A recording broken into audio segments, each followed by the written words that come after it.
So they got their feet flat. Sure, they got it ready, but they were just testing it. Yeah, I got ours out yesterday. It started freezing right now. Just put it right back in. Yeah, he's actually up our way. I mean, where we're at, you can drive all. I mean, it's drying out pretty nice. I mean, I remember when your Johnson's finished. All our planning. All righty, we have the thumbs up. It is 7 o'clock, so I will call the April 16th meeting of the Whitley County Planning Commission to order. We'll start the meeting by asking everybody to stand, and we will say the Pledge of Allegiance. I pledge allegiance to the flag of the United States of America and to the republic for which it stands, one nation, under God, indivisible, with liberty and justice for all.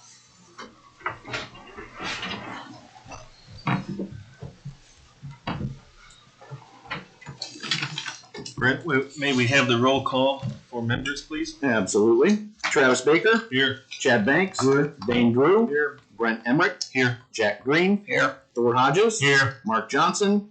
Kim Kurtzessler. Here. Joe Wolf. Here. And John Woodmansey.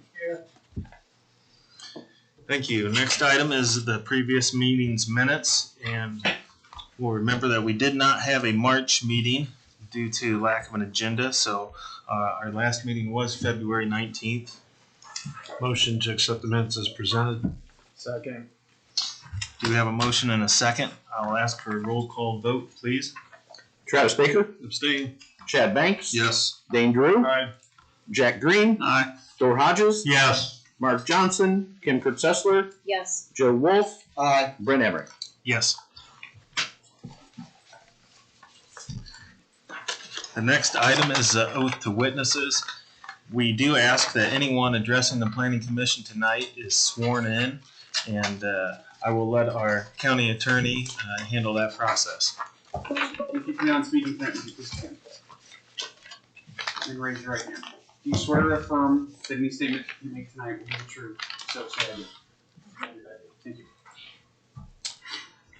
Thank you.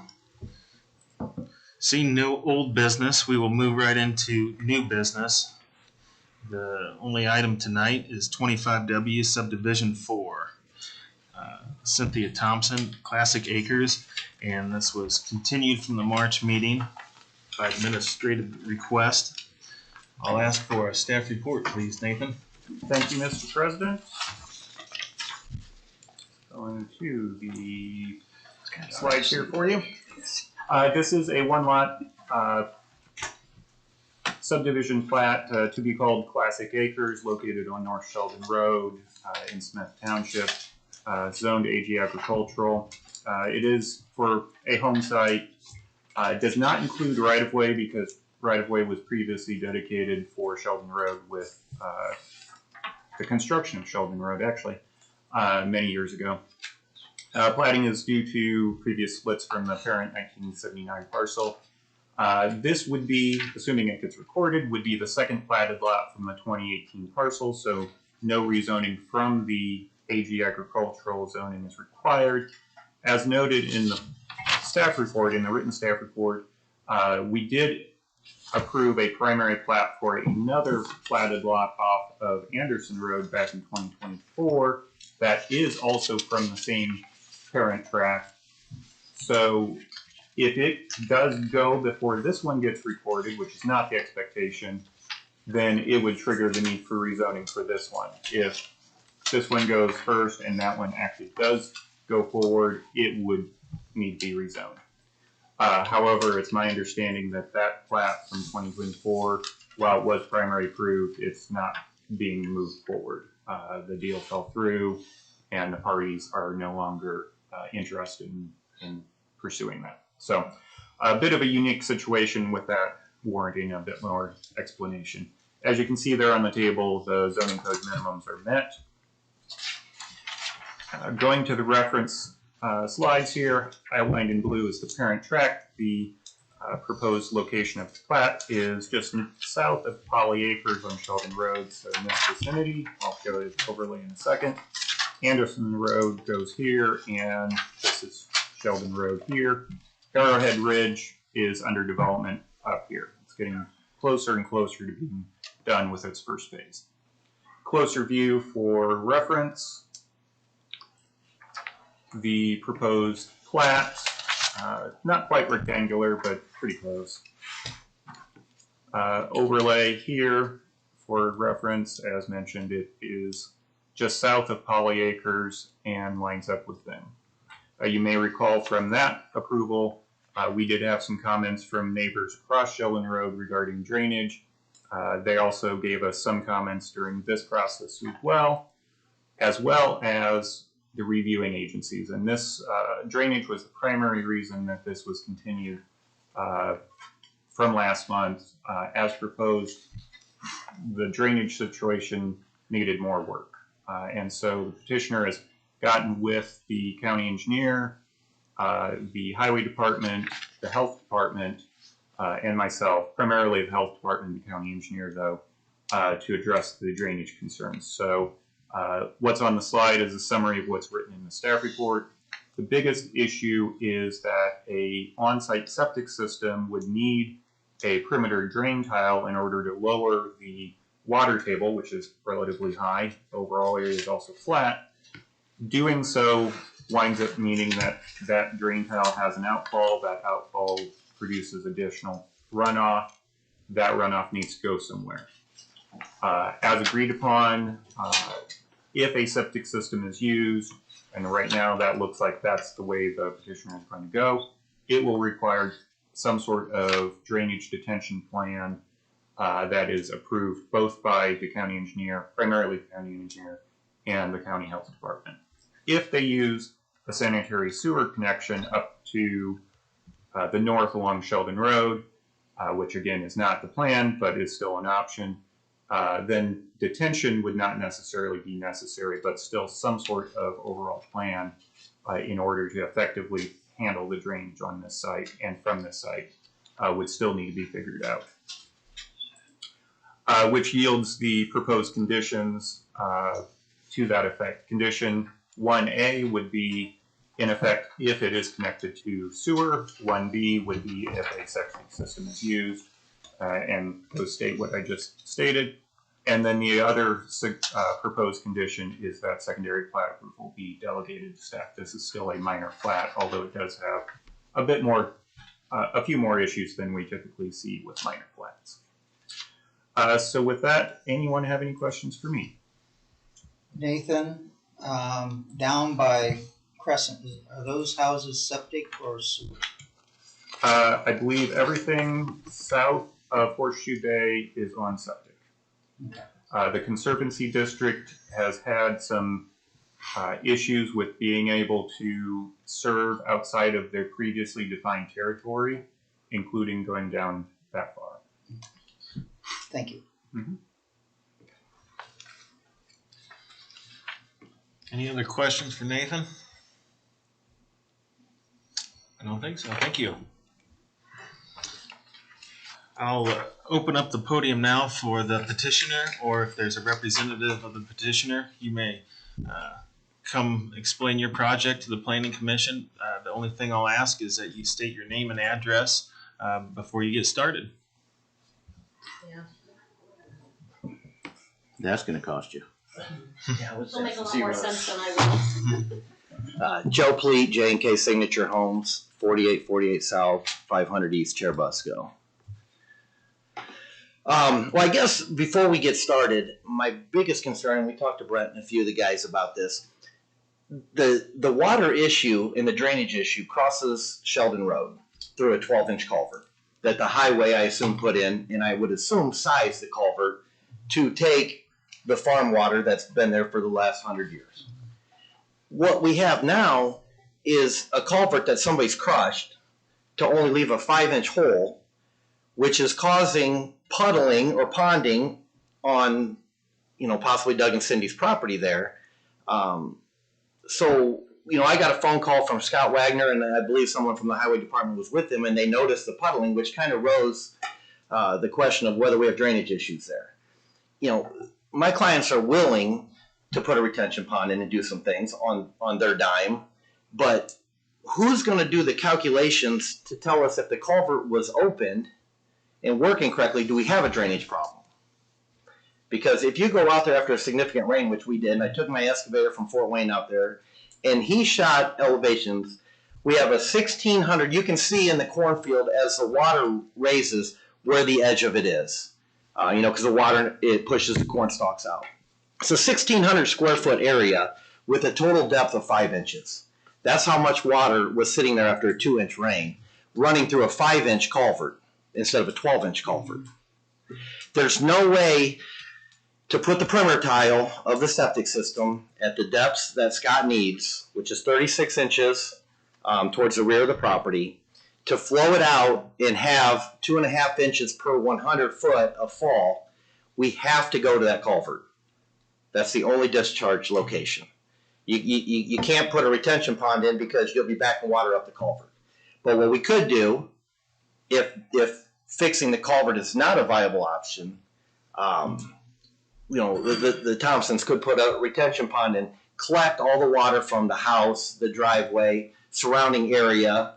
We could have and I talked to the engineer about this, we could have the overflow set 8 inches below dike height, so we could actually create a 50,000 gallons worth of water retention there, and then slowly discharge it to the culvert. But no matter what, that perimeter tile will not go into that detention pond. So, and that was one of the hopes, but after shooting topography, it's just not going to happen. But with that being said, we still have the concern of spending $15,000 on a retention pond, that if the highway department decides to culvert to take that water, and we're only running at 5 inches now, if it was open back to 12, do we still have a significant problem there with drainage? I realize that water's going across to the neighbors, but that had to be part of the plan years ago, I would assume. And I got pictures of the culvert, if anybody hasn't seen it. They're terrible pictures, but I'd be willing to show them to you. Then the other issue is the ditch has grown up. It's got trees and whatnot. There is only a 18-inch wide by 5-inch area where water can get through to that culvert. Everything else has grown up and diked off. So if that was cleaned up, allowing the water to get to the culvert with the 12-inch culvert, I don't think we'd have any pooling on our side of the property at all. You're saying the culvert's damaged? It is. And it looks like somebody actually damaged it. It's busted down, almost like with a sledgehammer, to where the opening is only that big. And obviously if you take a 5-inch hole and you're only going to run 3 inches worth of water through a 5-inch hole, you take a 12-inch culvert and run 8 inches through, that's a significant amount of water going through there that we're not getting right now. And I know when Scott was out there and he called me on the phone, they weren't able to get out of the truck and trounce around and look at anything. They just were able to get a visual of the pooling there on Doug and Cindy's side of the road.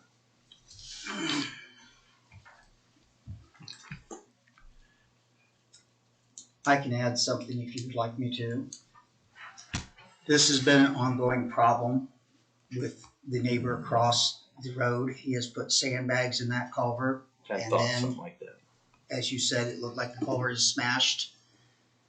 And our crews have witnessed it after we took the sandbags out, because he does not want water going across onto his property, which Indiana law states you have to be subservient to the water that's uphill from you. Right.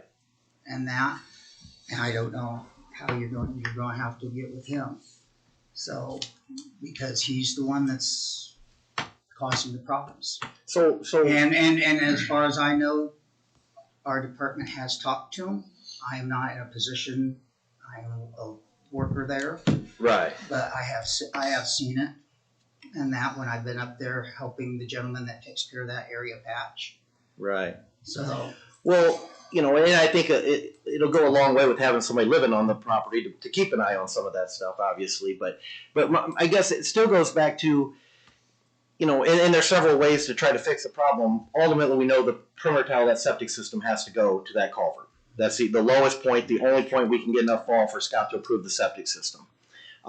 We can obviously retain a bunch of water. We know with putting roofs and driveways, we're going to cut down on the absorption area of that field.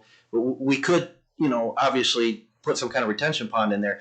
But is it something that we hire a civil engineer or somebody to calculate the actual amount of water to determine if that culvert is big enough and it's fixed? Is that a viable option to not have to put the retention pond in? And clean up make it to where you take any field and you plow it and water can't run somewhere, it's going to puddle. And that's kind of what we've got there. It needs cleaned up a little bit. It's full of corn stalks and it's just holding the water. 8 hours later, after a 2-inch rain, the water was gone. Joe, what property are you talking about? What's that? What property are you talking about? Where the guy's damaging it, where the guy's put the sandbags in? Nathan, can we zoom in on that? Yeah. And see like where exactly the culvert is and Joe, if you want to walk up to that screen and point, that's fine. Yeah, the culvert is crossing probably right in this general area. Mm-hmm. So it's going into here.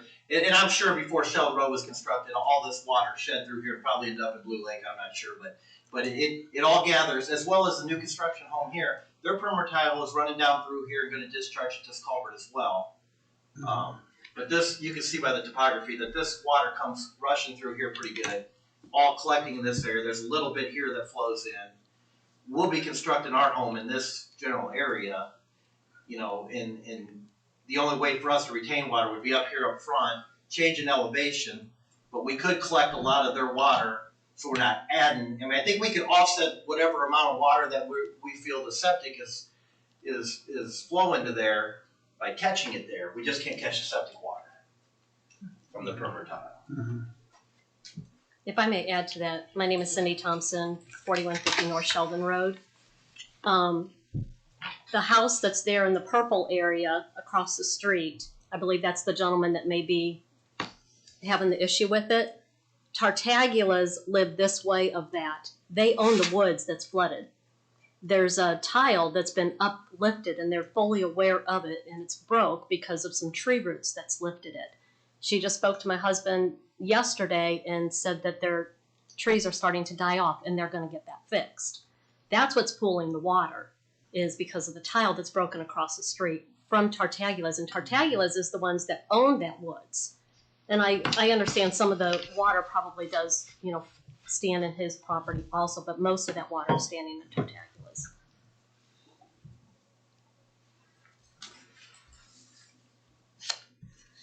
I know in the past that figuring sizing tile, because when the county engineer used to be the highway director back 5 years ago, 6, that he would figure the watersheds, and that's how we calculated the tiles or the culverts.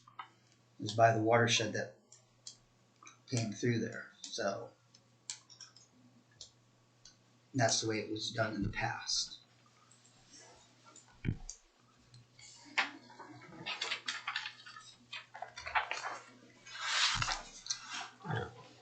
You would ask about the damaged. And you can see all of the debris that's laying around it that's clogging up. Yeah. So are you saying that the current county engineer doesn't do that because this is a road? I don't. Culvert? I am not. I don't know whether he does or not. I would imagine he would be able to. So, but This I is know the whenever we had damaged sized a tile before, side or culvert before, across the road that from you. It's on our side. Oh, it's on your side. yeah, So so it can't go through. I imagine Brad could do so. There's also a white pipe that And has I'm been not gonna capped do that off. stuff anymore. Also, So I don't know what that pipe I is, assume but- that neighbor did that as well. Right, There's no reason for He that. came across the road from him and did this. yes. Well, we can't wait. Well, that's what the theory is. Something, yes. And I can't help but think that a 12-inch culvert will let a lot of water through. I mean, it takes a significant amount of water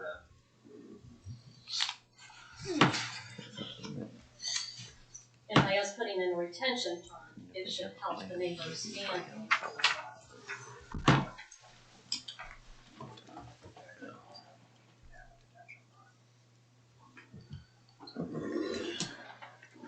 What's the staff recommendation on the drainage part of it, or does that still have to go through the drainage board? Let me bring up the proposed conditions here. So the way I worded it, and this was from Brad and Scott's comments. Septic system design must be approved by the county health department. That's pretty typical. And implemented prior to final occupancy of any dwelling. A drainage design including provisions for adequate drainage detention must be approved by the county engineer prior to the secondary plat approval and implemented prior to final occupancy of any dwelling. So the difference between the two is primarily that adequate drainage detention. And it sounds like that's what the petitioner is suggesting. If they can figure out a drainage plan that doesn't have to involve detention, then great. And I would defer to the county engineer on that one. So then, is it fair to say that this issue holds no bearing on what we're here for tonight? It has a little bit if you find to require the drainage detention component of it. Everything else, I think they're prepared to work on an approved drainage design. It sounds like you are. So that part is fine. All of this is relevant to the subdivision code because a working septic system or sewer and drainage both are components of what we review for subdivision. So I'm thinking it boils down to the detention part of this. But what they're saying is that the detention part of it isn't necessary if that culvert had full capacity. And that would be something that the engineer should go out and look at and say, yeah, we need to fix this. Exactly. It's easy as fixing. It's cutting it out and opening it up the top. What was that, Joe? I said, if the tile or the culvert has been flattened and that, what normally we do in those cases is we just go out with a torch and torch out the top to make it out so there's an outflow in it. So, because if it was crushed, then it had to have so much exposed.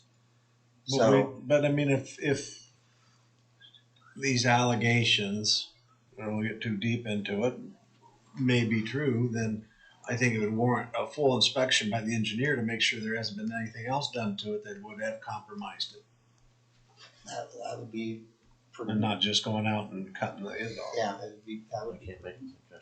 And we would be cleaning that ditch out also, because there's a fence there right now that we would have to be taking out to put in the drive. So, I mean, there would be some clearing. You know, there's always been fields in the past. There's where all the corn stalks and everything is there. You're not going to have that in the future to help clog that ditch there. And I did want to point out to everybody that I know that Scott's recommendation is to tie into the sewer. Scott did attend the Blue Lake Conservatory meeting with my husband and I last Monday. We did our due diligence trying to see if we could tie into the sewer. It's just not feasible because they wanted, it would have just been Hauser's that's in the plant next to us and us. And we would be as contract, so we would have to pay a fee as contract plus the Blue Lake fee, the monthly fee, and we would be responsible if anything ever happened to that sewer. So with Arrowhead going in and that sewer line would be running underneath all that construction equipment, we just didn't want to take on that responsibility on our own that if something happened to it, it falls on us and the Hausers. It would just been too expensive. So. If I may, Brent pointed out, I thought I had said it more clearly, but obviously he tells me I didn't. The proposed condition 1B here, what I'm going to suggest, it sounds like what the petitioner is requesting, given everything that we're hearing, that condition be modified to a drainage design, drop the including provisions for adequate drainage detention, but a drainage design must be approved by the county engineer prior to secondary plat approval and so on. So if it is still found necessary to have detention, he can still have that option if for some reason the outfall isn't what anybody expects and so on. But rather than requiring that, make that part of the overall drainage design. Yep. So modifying that a little bit. That's what I was gonna suggest, exactly. Give it a review criteria of if the engineer doesn't approve it, then they have to go to retention problem. It's real simple.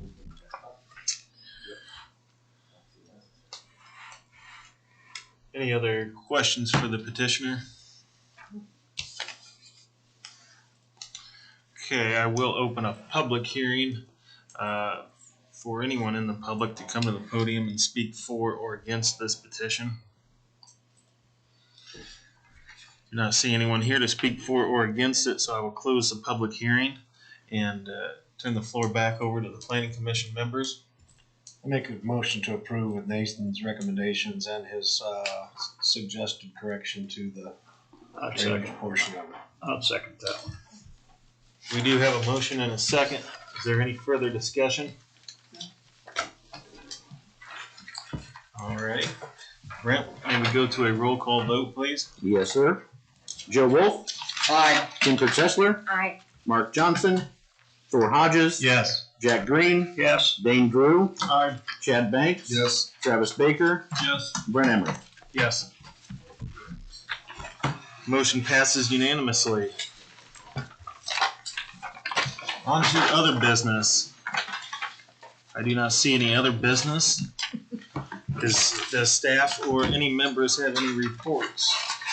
I just want to tell you, we do already have at least one plat filed for the May meeting, so we will be having that May meeting. We may have a rezoning filed as well. That's a little bit more tentative, but the plat is definitely on file as of yesterday. Rezoning is filed as well. Okay, there's the rezoning. Okay. Well, thank you, Nathan. If there's nothing else, then the meeting is adjourned.